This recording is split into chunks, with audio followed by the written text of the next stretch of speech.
est dit, Jésus s'approchait auprès d'eux et leur dit, voici, tout pouvoir m'a été donné dans le ciel et sur la terre. Tu viens tout à l'heure de prophétiser. Tu viens tout à l'heure de dire cela dans ta bouche. Tu viens tout à l'heure de parler cela avec toute ta force. Et Jésus dit que tout pouvoir m'a été donné dans le ciel et sur la terre. Alléluia. Alors frère de ça, ce qu'il faut comprendre est celle-ci. Quand Jésus est en train de parler, la Bible déclare que non, Jésus s'est approché auprès d'eux. Il s'est approché auprès de qui?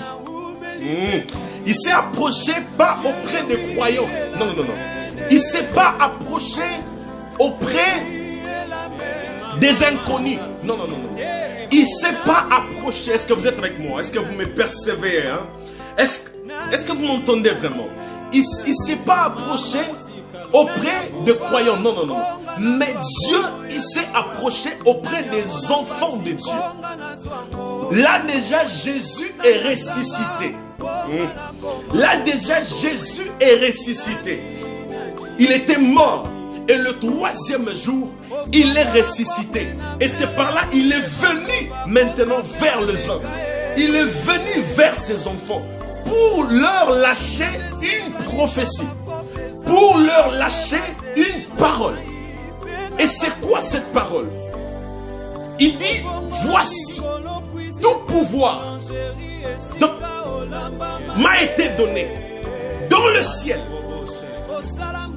et sur la terre. Comme pour dire, c'était une information. Oh my God. C'était une information. L'Éternel était en train de donner à ses enfants, pas aux inconnus.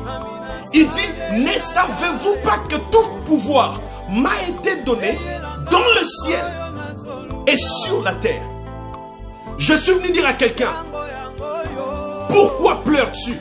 Pourquoi tu t'inquiètes? Est-ce que tu ne sais pas que ton père, il t'avait informé un jour que tout pouvoir est entre ses mains? Ça veut dire la victoire de ton mariage, c'est entre les mains de Dieu.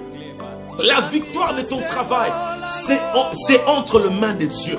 La victoire de ton ministère est entre les mains de Dieu. Il dit, tout pouvoir m'a été donné dans le ciel et sur la terre. Je me suis d'abord arrêté là, dans les 2 points. C'est une information. C'est comme si quand les disciples, dans cette époque, ils étaient en train de s'inquiéter. Jésus est mort. Jésus est parti. Mais il nous avait dit quoi? Il nous avait dit qu'il va ressusciter le 3e jour. C'est la même chose avec toi. Tu vois que de promesses a tellement duré et que tu poses des questions. Jésus m'avait promis. Il m'avait dit. Il m'avait dit ceci. Il m'avait même promis. Je m'y même de prophétie. Mais jusque-là, il ne me dit rien. Il ne me parle rien du tout. Et il ne vient pas à mon secours. Est-ce qu'il me voit? Est-ce qu'il m'entend même? Est-ce qu'il peut même me sentir même? Alléluia. Et la même chose avec les disciples. Et quand Jésus a vu cela, il est venu rapidement, enfin, de leur parler. De parler à qui? Aux enfants de Dieu, aux gens qui ont cru en lui. De leur dire, ne savez-vous pas que tout pouvoir m'a été donné? Est-ce que tu peux penser à l'œuvre de la croix? J'avais dit que tout est accompli. Tout pouvoir est entre mes mains. Mais pourquoi, mes disciples, vous pleurez? Pourquoi, mes enfants, vous pleurez? Dieu n'a pas besoin que tu puisses pleurer, mais Dieu a besoin juste que tu puisses savoir que tout pouvoir est entre tes mains. Est-ce que je parle à quelqu'un? Si tout pouvoir est entre les mains de Dieu, alors il a dit dans sa parole, créer l'homme à notre image et à notre ressemblance. Il a dit même aller plus loin, tel qu'il est et tel que nous nous serons aussi, et tels que nous sommes. Ça veut dire que si Dieu a le pouvoir, et ça veut dire que toi aussi qui es en train de me suivre, tu as le pouvoir. Mais le problème, tu ne sais pas que tu as le pouvoir entre tes mains. Hein? Tu ne sais pas que tu as le pouvoir entre tes mains. Mais une information de la même manière que Jésus était venu parler aux disciples. Ne savez-vous pas que tout pouvoir est entre mes mains? Dieu m'a envoyé dans ta maison afin de te dire, de te donner cette information prophétique, que tout pouvoir est entre tes propres mains.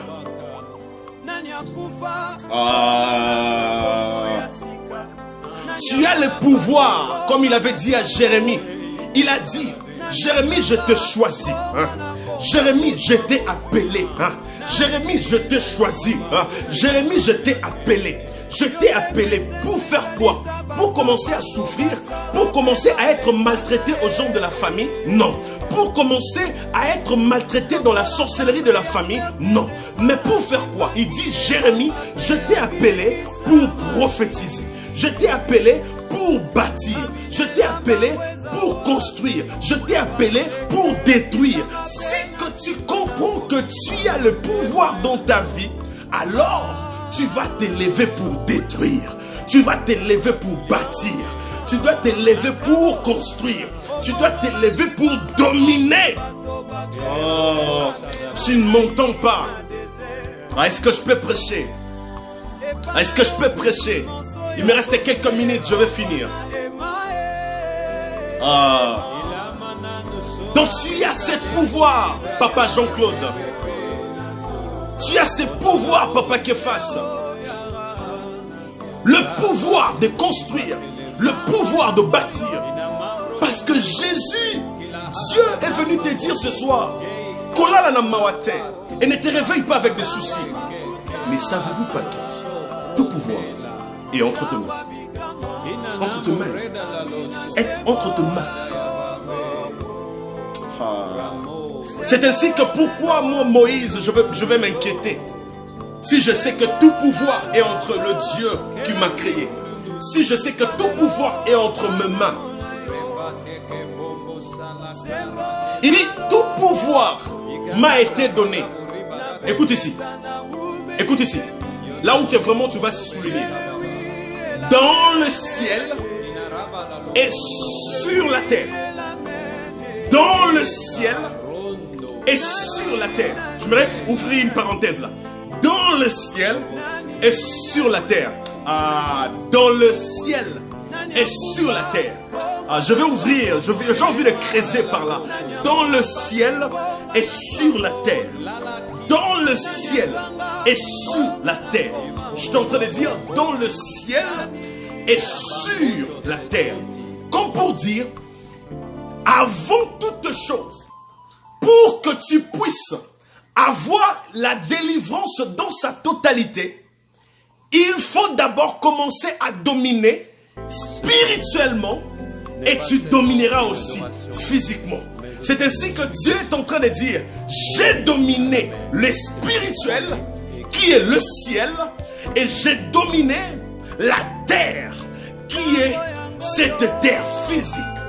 Comme pour dire, étant qu'un enfant de Dieu, tu as le droit et tu as le pouvoir de dominer spirituellement et aussi de dominer physiquement. Je suis venu dire à quelqu'un, la délivrance, ça ne commence pas d'abord physiquement. Parce que Dieu a dit, spirituellement, j'ai dominé le ciel. Et physiquement, j'ai dominé aussi la terre. Parce que pourquoi? Est-ce que je peux lire? J'ai envie de prêcher. J'ai envie de prêcher. La Bible déclare dans le livre de Apocalypse, chapitre 6. Il dit... La Bible dit que Jean est en train de voir. Jean est en train de voir. Jean a aperçu le 4 êtres vivants. A aperçu le 4 êtres vivants. Donc, Apocalypse chapitre 6, verset 1 à 2. Il a aperçu le 4 êtres vivants. Et le 4 êtres vivants dit, Jean, viens. Et Jean est en train de dire, je vis un cheval blanc. Et dans ce cheval blanc, j'ai aperçu un homme étant en train de monter dans ce cheval. il était en train de monter dans ses chevals. Mais quand il montait dans ses chevals, la Bible déclare que cet homme était couronné d'une couronne comme un victorieux pour aller vaincre. Comme pour dire, déjà la parole de Dieu nous parle. La première des choses, nous ne sommes pas des gens qui vont vivre et de dire que on n'écrit pas la victoire avant la guerre. Ça, c'est pas pour les hommes de Dieu. Ça, c'est pas pour les enfants de Dieu. Mais nous, les enfants de Dieu, nous crions la victoire avant la guerre. Parce que avant même que Jésus puisse descendre, la Bible déclare qu'il était déjà couronné avant même qu'il puisse monter à la croix. Est-ce que je parle à quelqu'un? Est-ce que je parle à quelqu'un? Ça veut dire, étant qu'un enfant de Dieu, tu as le pouvoir. Tu as le pouvoir de dominer le spirituel qui est le ciel et de dominer le physique, la terre. Je voudrais dire à quelqu'un, la délivrance est d'abord spirituelle. Je voudrais dire à quelqu'un, la délivrance est d'abord spirituelle. Commence à travailler les spirituels avant. Oh my God, est-ce que je peux prêcher? Est-ce que je peux creuser par là? Est-ce que vous me permettez de creuser par là? Commence d'abord à travailler les spirituels avant de travailler ton physique. Parce qu'en réalité de l'homme, ce n'est pas physique que tu vois, mais c'est d'abord le spirituel. Est-ce que je parle à quelqu'un? Commence d'abord à travailler le spirituel avant que tu puisses. Si en 2020, tu as travaillé le physique, mais en 2021, travaille le spirituel. Parce que Dieu a dit dans Matthieu 28, le pouvoir que j'ai, je le récite. Oh, déjà dans le ciel, et aussi je le récite encore sur la terre. J'ai ce pouvoir. Je le prie au ciel et je le prie aussi sur la terre. Au ciel, comment il a pris ses pouvoirs? Il a pris ses pouvoirs d'être couronné avant le combat. D'être couronné avant le combat. Je suis venu dire à quelqu'un, l'Éternel Dieu Tout-Puissant, avant même qu'il puisse monter à la croix, il était déjà couronné de victoire. Il était déjà couronné avec cette couronne en tant que victorieux. Alors pour aller vaincre, comme pour dire, ne prophétise pas des échecs dans ta vie. Parce qu'en réalité, si ton père, qui est Jésus, il a été couronné avant même le combat, ça veut dire que toi aussi, tu es déjà victorieux. C'est ça qu'il nous a dit dans sa parole. Nous ne combattons pas pour avoir la victoire. Mais si nous combattons déjà dans la victoire. Est-ce que je parle à quelqu'un? Nous combattons déjà dans la victoire. Au nom de Jésus-Christ, nous avons ainsi prophétisé. Amen. Je m'arrête là. Dieu te bénisse. Je m'arrête là. Dieu te bénisse. J'étais en train de voir ce que je suis en train de parler. Je les lis spirituellement et je vis un point et je me suis arrêté. Dieu te bénisse et sois fort, sois victorieux, sois puissant dans l'atmosphère. Sois puissant dans l'atmosphère. Sois puissant dans l'atmosphère. Prophétise de belles choses dans ta vie. Même si on te ramène une profession, on te dit dis, ce n'est pas moi. Pourquoi? Ton Dieu, il a été couronné avant même qu'il puisse venir monter à la croix. Apocalypse chapitre 6 à partir de verset 1 jusqu'à 2. Jésus a été couronné avant toute chose. Que Dieu vous bénisse. Prophétise la paix. Alors nous allons aller